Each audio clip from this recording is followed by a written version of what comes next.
Dude, you hear something? What? Hold on, bro. Oh, wait a minute. Is that the people?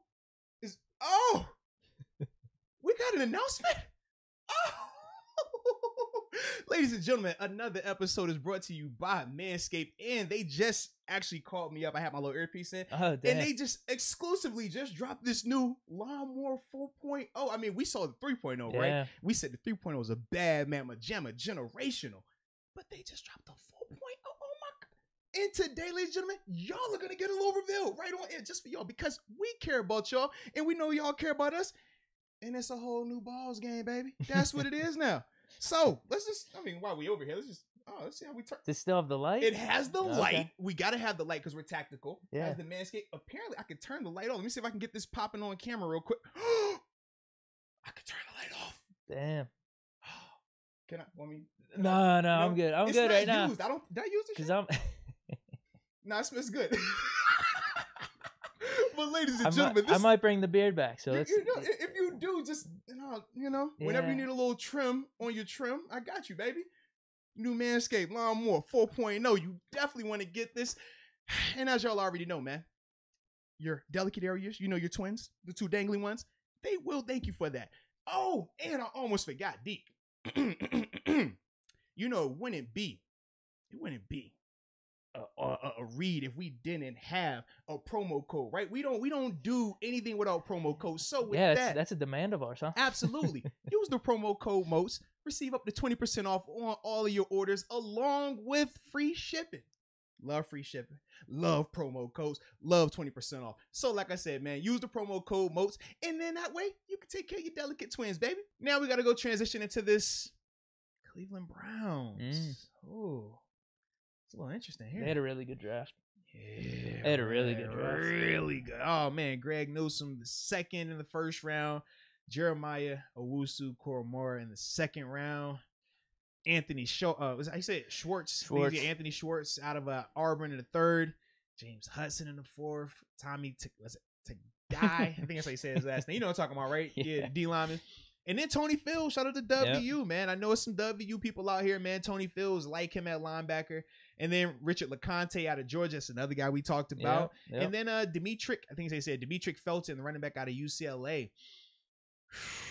They did really good. They did really good. They did. The JOK pick in the second round. They did. We even thought their first round pick was good with Greg Newsome, but then to get JOK in the second round, did you hear why he was slipping? They said it was something like he had a heart problem, condition, but then they said he was cleared. Yeah. All right, kind of crazy. Yeah, the Browns actually, it seems like they did something good there with picking him. They weren't scared away, and they picked They were actually thinking about trading up in the first to get him. They said.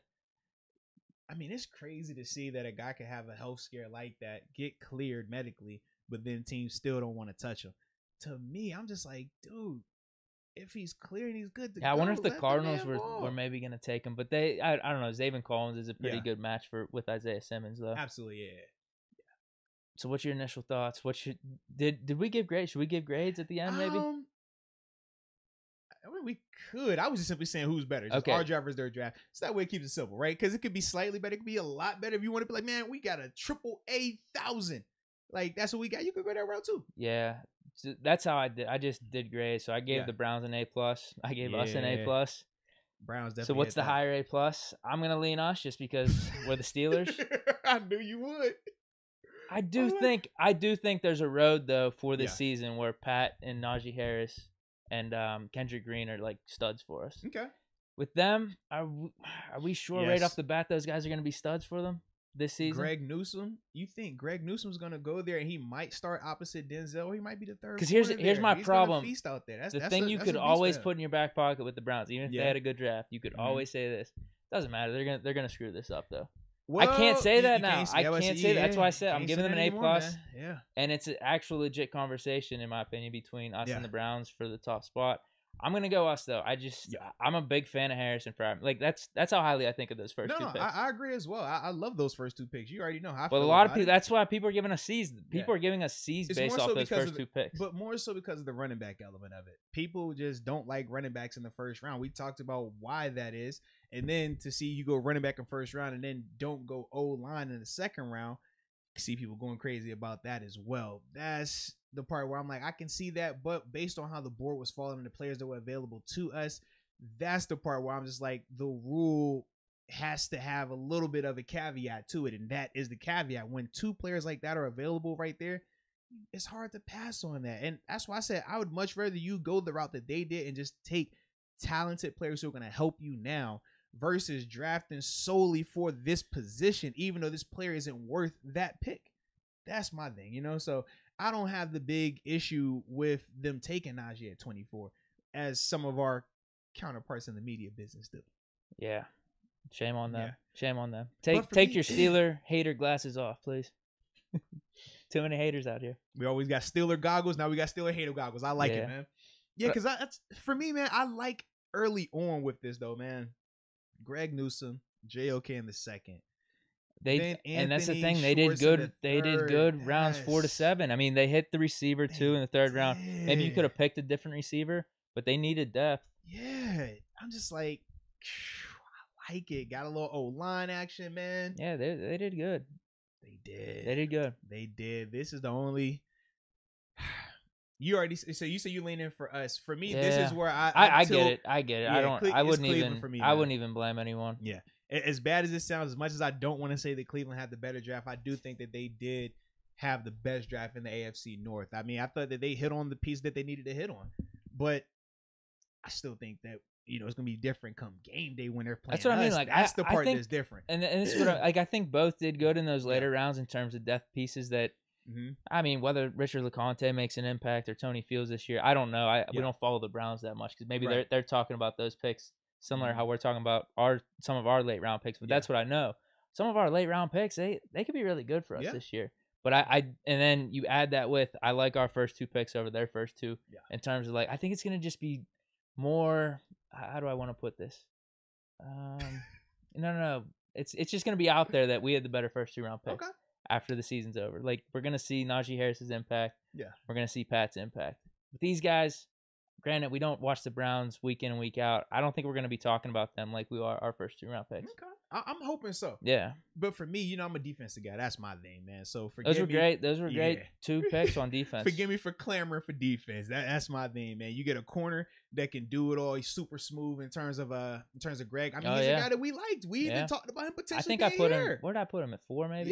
Yeah, like we like his game, man. We like his game a lot, and then we were both really high on JOK as well. Yeah. So to see that they got 2 of the guys that we were both really high on from a defensive standpoint, and me being a defensive guy, that's kind of why I lean that way. Whereas for you, we know you offense, man. Yeah, maybe that's it. Maybe.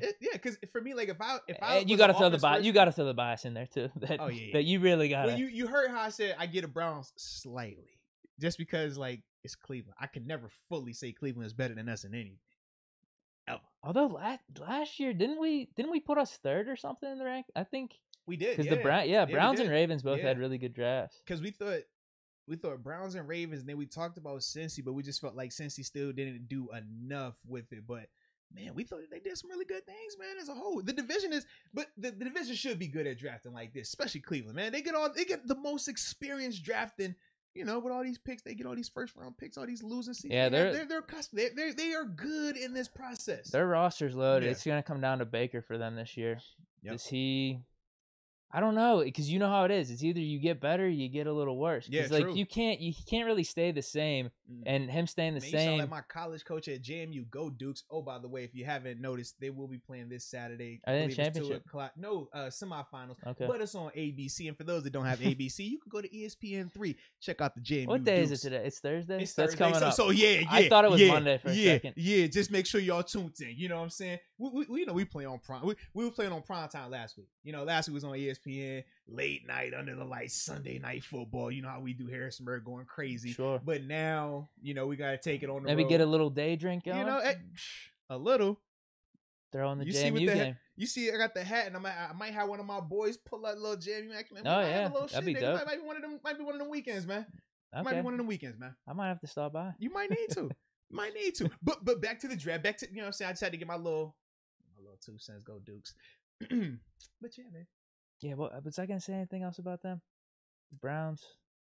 Not really. Yeah, it's the Browns. Oh no, I was talking about Baker, right? Yeah. In terms of you either get better or you get worse. I was saying it reminded me of my college coach. He used to always say that. I don't think what he did last year is going to be good enough. So it's either he improves a little bit, or if he does stay the same, I would consider that a downgrade for the Browns. Yeah. Like you need to keep seeing. He's going to have to improve. I don't know what that is though. I feel like we know what he is. He's this game manager. But see, I think like what can he get better at? For me, like it would be doing what Dak does down in Dallas. See, I was thinking more doing what Kirk Cousins does in Minnesota. What's the difference between Baker and him right now, though? Well, I think Kirk is the more consistent, better passer. The more consistent passer, the better version of that. I think that Baker does a better job of managing the game, though, and protecting the ball. I think Kirk, he's a little bit too much passing. I think if they dialed his numbers back, he would be a lot better. But they just wanted they let him do what he do, you know? Yeah, you pay him what, $30 million? I mean, fully guaranteed everything, right? Like that's what you get. But to me, I think that that's the improved version of Baker. I personally think that what Dak is doing, Baker is, I mean, it's pretty much comparable. Like, you can say that Dak is a better version of it, but barely. Like, I don't think it's, oh, man, I'm taking this guy over this guy 100%. No, if we were going to get that conversation, it would start to factor in, well, who's getting paid what? All right, well, what's the offense look like? Because they're both pretty similar to me, at least. You know what I mean? In terms of who they are. I don't think you think Baker would have a much higher volume of throwing if he was in Dallas' offense. I think he would, yeah, absolutely. Okay. And I think that if Dak was in Cleveland's offense, his numbers would go down. That's what I'm saying. Interesting. Yeah, absolutely. But you know, I'm a Dak guy. You're taking Dak over. We've had this conversation before. We talked about this. Yeah, I think right now I'd take Dak over Baker. Yeah. But that's what I mean. He's got to improve just a little bit. I don't know to what degree. I don't know what that looks like for them. Because it feels like their offense is pretty set. I don't know how it's going to involve. Like for him, all you have to do is make sure you improve Baker means don't have what happened the first Cleveland Steelers game where you throw a pick six that just changes the whole outlook of the game.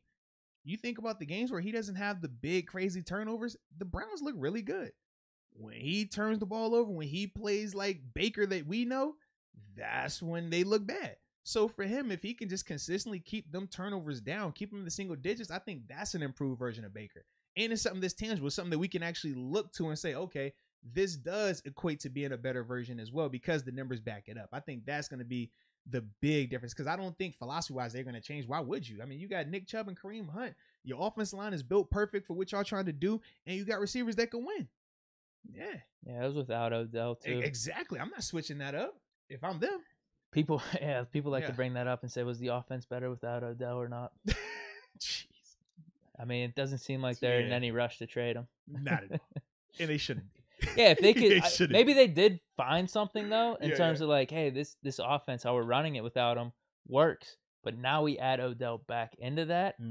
That could be dangerous for them. Absolutely. And I think Stefanski, he's smart enough, he's creative enough that he's going to put those guys in a position where Odell can come in and thrive like that. Yeah, because you'd be stupid not to bring him back. That'd be really dumb. But, man, I don't like when we talk positive about Cleveland. It just makes my stomach hurt. Yeah. I don't like that, bro. I think the spin you could put on it is just we got some awesome matchups coming up for this NFL season. Like, absolutely. I'm really excited. Absolutely. It's definitely going to be a lot of fun, man. Yeah, it's these divisional games. Usually it used to be sometimes for Cleveland, or not Cleveland, with Cincinnati, they were big-time matchups. They were, yeah. Usually it was like Ravens was the big matchup. Cincy, Cleveland, Now it's like you got to get up for all these games. But that's how we want it, though, man. That's what makes the AFC North, and ultimately that's what's going to keep us tuning in every week, man, because it's going to be 5-star matchup after 5-star matchup. We're going to have plenty to talk about, and then we're going to be at these games tailgating and going crazy with y'all. And it's going to be a blast. That's what we do. Yeah, this season's going to be nuts. That's what we do, man.